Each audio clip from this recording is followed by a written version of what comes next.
Now here there are some results based on adjoint of a matrix. So one by one I will discuss these results and one problem based on it. See this first result, that when A is a square matrix of order n, then matrix A into its adjoint matrix A into ADJ of A, or ADJ of A into A, this product is interesting, and which is determinant of A into an identity matrix of the same order. Now you can take one problem based on it. Okay, understood? So matrix A into its adjoint matrix always gives determinant of A into another identity matrix. Now this problem is based on property number 1.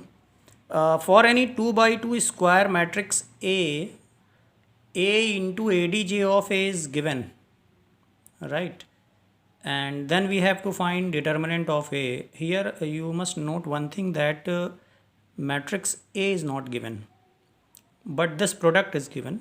So I am using property number 1. Property number 1 says A into ADJ of A is equal to determinant of A into identity matrix of order n. But here the value of n is 2. So I can write here 2. So this product is equal to determinant of A into identity matrix of second order. Now you can see this product is already given in the question, which is 8008, and this determinant we have to find out. I2 can be written as 1001. From left hand side take 8 as a common, so you will get again an identity matrix. So you can compare both side, identity matrix are present, so therefore this product, this determinant of A must be equal to 8. So this problem is based on property number 1. Now you can see this second property. In my previous video I have calculated ADJ of A, which is a matrix. But if somebody is asking what is the value of determinant of ADJ of A, so then by using property we can say this value is directly determinant of A to the power n minus 1. This second property we can use when we are not knowing exactly what is matrix A. Without knowing matrix A, if we are knowing its order, and we can find out determinant of A to the power n minus 1. Now let's take a problem. Now see this problem. A is an invertible matrix of order 3 by 3 and determinant of A is 5. Then find determinant of ADJ of A. So property says this value must be equal to determinant of A to the power n minus 1, where n is the order of the given matrix, and its order is 3 by 3, so the value of n will be 3. So we will get 5 square, which will be 25. So this is the determinant of ADJ of A, and here matrix A is not given. So therefore this property is important. Just see property number 3. If ADJ of A is known and we are multiplying by A, pre-multiplication by A, and then if we are taking determinant, so that value will be determinant of A to the power n. This is also an important property. You can see this problem, if A is a square matrix of order 3 by 3 such that its determinant is 3, and find A into ADJ of A whole determinant. Now property says that A into ADJ of A determinant is equal to determinant of A to the power n. Property number 3. Determinant is 3, the value of n is, because order is 3 by 3, so it will become 27. This fourth property is very important. Here we have to find determinant of adjoint of A. Means again we are taking adjoint of this matrix, which is A. So what will be the value? So this property says it's a determinant of A to the power n minus 1 whole square. But why? Just see the derivation. We need to find this determinant. So if you see the property number 2, in property number 2, after ADJ, A is present. So what we are doing? We are taking determinant of this A and we are writing n minus 1. Okay. So similar case is here.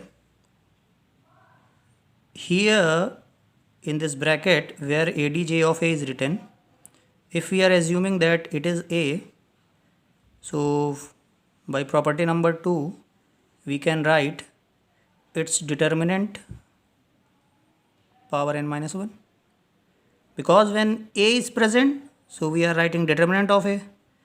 When ADJ of A is present, so we will write ADJ of A determinant, but power will be n minus 1.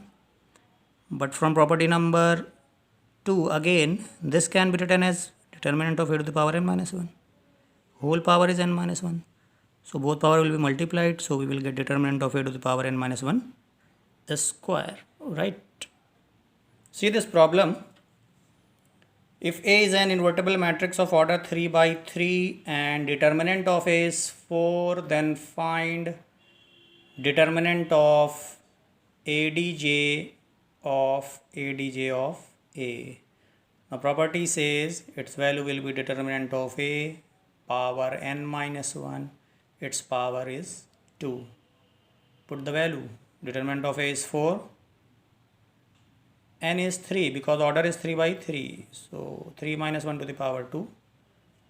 So finally we will get 4 to the power 2 to the power 2, so 2 to the power 2 is 4, so 4 to the power 4 is 256. See, this fifth one is so interesting.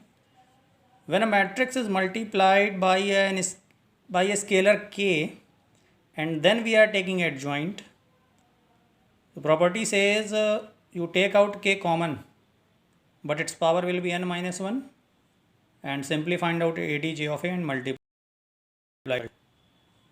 How? Just see next problem. See this one. If A is an invertible matrix of order 3 by 3 and determinant of A is 3, find out ADJ of this problem. Take this problem because this is based on property number 5. A is a square matrix of order 3 by 3 such that ADJ 4A is equal to k times ADJ of A. Then find the value of k. Here matrix A is not known, but scalar is 4 and this value we need to find. Now I am writing that ADJ of 4A is k times ADJ of A. It is written. What property is saying ADJ of k times A can be written as k to the power n minus 1 into ADJ of A property, because here the constant is outside and its power will be n minus 1, where n is the order of matrix. So in place of n I am writing 3, so this will become 4 to the power 3 minus 1 ADJ of A, and this is equal to k times ADJ of A.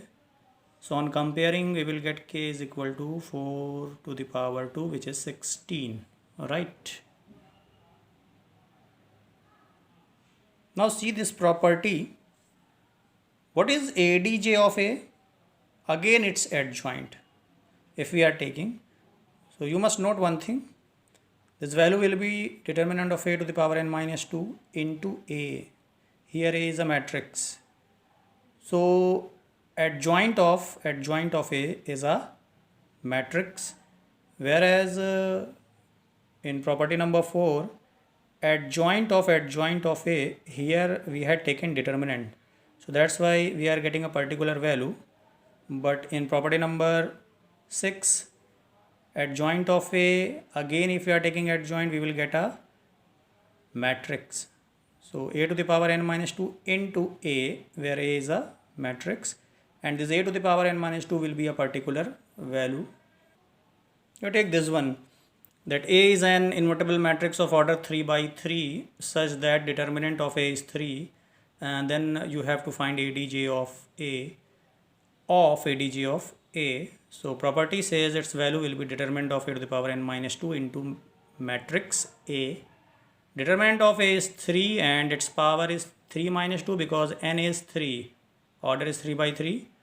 So we will get 3 into A. So it means adjoint of a matrix A, and again we are taking adjoint, we will get 3 times of the first matrix.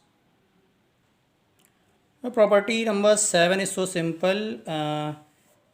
If we are taking transpose of a matrix and then we are taking adjoint, or first take adjoint and then take transpose, both values are same. And the last one is interesting. Product of two matrix is known, and if we are taking adjoint, so better you take adjoint of A and multiplied with adjoint of B, result will be same. So you must remember, right? So I think it's all about these properties, right? Now I'm going to take next topic. Now let's take how to compute the inverse of a matrix, because earlier we have done elementary transformation. We were finding the inverse of a matrix using elementary row or column transformation, but here we will compute some formula that how to find out inverse of a matrix. This is a theorem actually that the square matrix is invertible if and only if it is non-singular. Non-singular means the determinant of matrix should not be 0. If determinant of A is 0, we will say that A is singular, and for non-singular it should not be 0. So let's see how we will prove that for existence of inverse the matrix should be non-singular. So this is a theorem. So assume that the matrix A is a square matrix of order n, and it is invertible. So if it is invertible, then there exists another matrix B of same order n such that A into B, B into A both are defined, as well as both product must be identity. We have already discussed, right? So this is the condition of that inverse exists. So do one thing, take both side determinant, because AB is a matrix, IN is a matrix. So if both side matrix are present, so we can take both side determinant also. So take determinant of AB and determinant of IN. And again this is a property that product of two matrix whole determinant can be separated written. This is determinant of A into determinant of B, and remember that determinant of identity matrix of any order is always 1. So here we can see the product of two determinant is 1. It means this determinant of A should not be 0. So this is a condition that when matrix is non-singular, then it is invertible matrix, right? And now let's see how to find out a formula of finding inverse of a matrix. We already know a property that A into ADJ of A or ADJ of A into A is equal to determinant of A into identity matrix of the order n. Do one thing, divide the equation by determinant of A. So I am dividing here by determinant of A, divided by determinant of A, right, and divide it by determinant of A. So you can see this is matrix A, this is a quantity, and this quantity is same, and this will become IN. So I am assuming this is matrix B. Say this is matrix B. this is also B. So we are getting AB and BA are equal, and it is equal to identity, which is nothing but the condition of inverse, because when the product of two matrices is identity, it means this matrix is the inverse of this matrix. Means we can say that this B is the inverse of A, or we can say this B is A inverse, and A inverse is 1 upon determinant of A into ADJ of A. So this is the final formula. Alright.